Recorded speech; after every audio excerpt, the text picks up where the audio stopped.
Сәлем, құрметті оқушылар, сіздермен тағы да қауышқаныма қуаныштымын. Сіздермен бүгін мен Ахметхан Диляра, химия пәні мұғалімі. Біздегі бүгінгі тақырып физика және химиялық құбылыстар. Бұл бізде екінші тарау. Бұл тақырып өте қызық тақырып, және де біз көптеген бүгін жаңа информациялармен танысатын боламыз. Ал бастайық. Ең алдымен біздің сабағымыз бастамас бұрын алдыңғы сабақта не өттік деген сұраққа жауап берейік. Алдыңғы сабақта біз таза заттар және қоспалар деген тақырыпты өткен болатынбыз. Таза заттар дегеніміз не, қоспалар дегеніміз не, қоспаларды қаншаға жіктедік деген сұрақтардың барлығына толық жауап алдық. Және де тағы бір қайталап өтетін болсақ, таза заттар ол бізде бір ғана заттан тұратын, құрамы тұрақты деп айтқан болатынбыз. Ал қоспалар құрамы бірнеше заттан тұратын, тұрақсыз келеді деп айттық. Қоспалардың өзін екіге жіктедік. Біртекті ол бізде гомогенділер, әртекті гетерогенділер. Біртектілерге газдар мен газдарды, сұйықтар мен сұйықтарды, қаттылар мен қаттыларды айтып, мысал келтірген болатынбыз.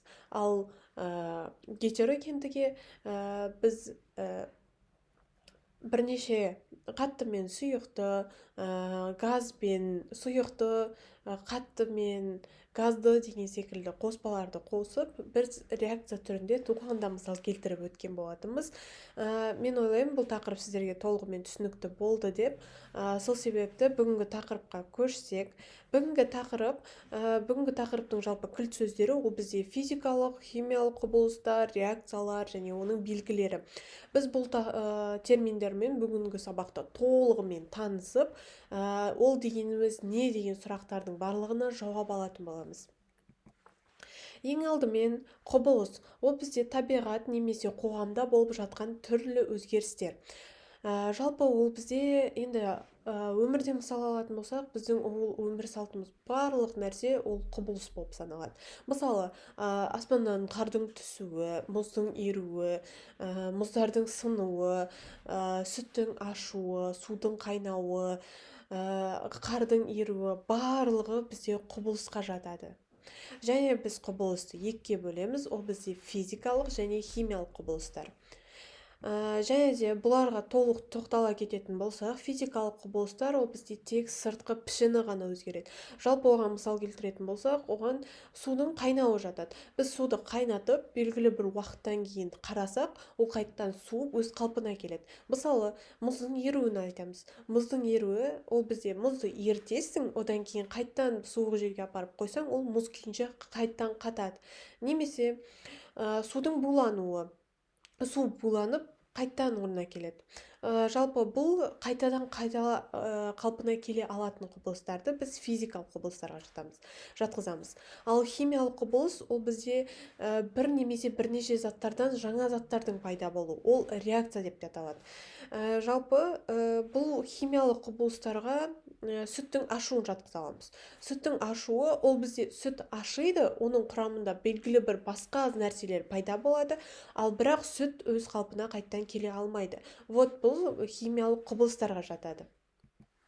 Және де жаңа айта кеткеніміздей, бір заттан екінші затқа бір айналу ол бізде химиялық құбылыс немесе химиялық реакциялар. Мысалы, біз мұндай мысал келтіретін болсақ, бұл бізде H2, хлор 2 нәтижесінде тұз қышқылы түзіледі. Бұл бізде алдыңғы сабақтардан таныс болып келетін реакция. Біз алдыңғы сабақтарда бұны қоспалардың бір түріне жатқызған болатынбыз. Бұл бізде гомогенді қоспа.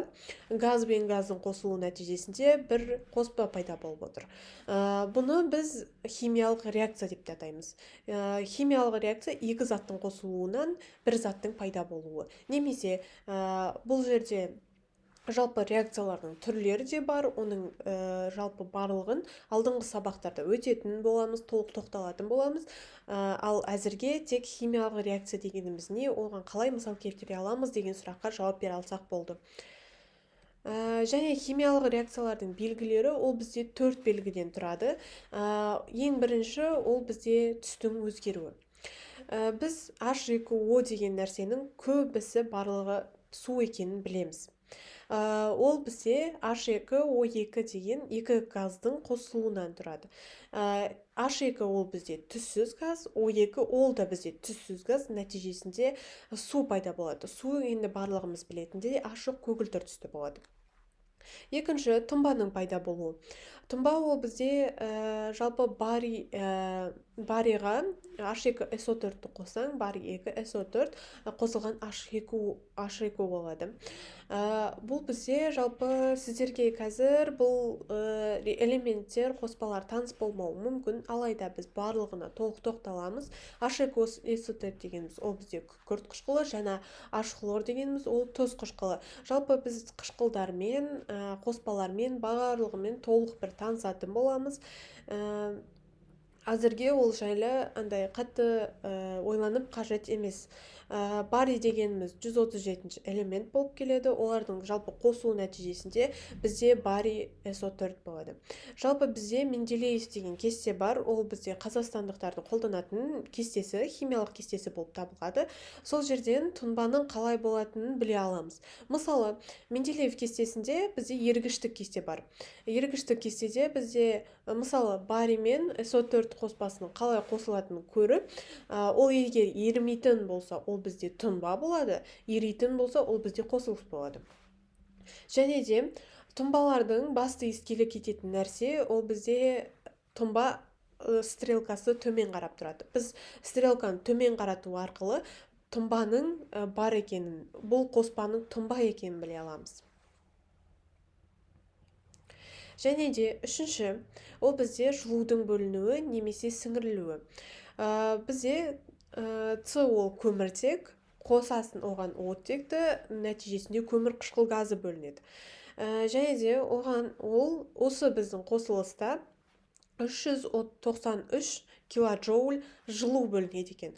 Біз бұны жалпы жылудың бөлінуі деп атаймыз. Жылу ол жаңа тұнбаны стрелканы төмен қарату арқылы белгілейтін болсақ, жылуды жалпы килоджоульмен нақты санын жазып белгілейтін боламыз. Және төртінші, ол бізде газдардың бөлінуі. Газ бөліну, біз енді газдарды бағанадан көптеген газдарды атап өткен болатынбыз. H2, сутек газы, O2, оттек газы, көмір қышқыл газыны жаңа ғана таныс болдық. Және де мұнда мысалы H2 деген газбен мен сіздерге мысал келтіріп өтейін. Жаңағы айта кеткеніміздей күкірт қышқылы мен оған натрийді қосу арқылы бізде натрий 2SO4 ол бізде бір қоспа болып табылады.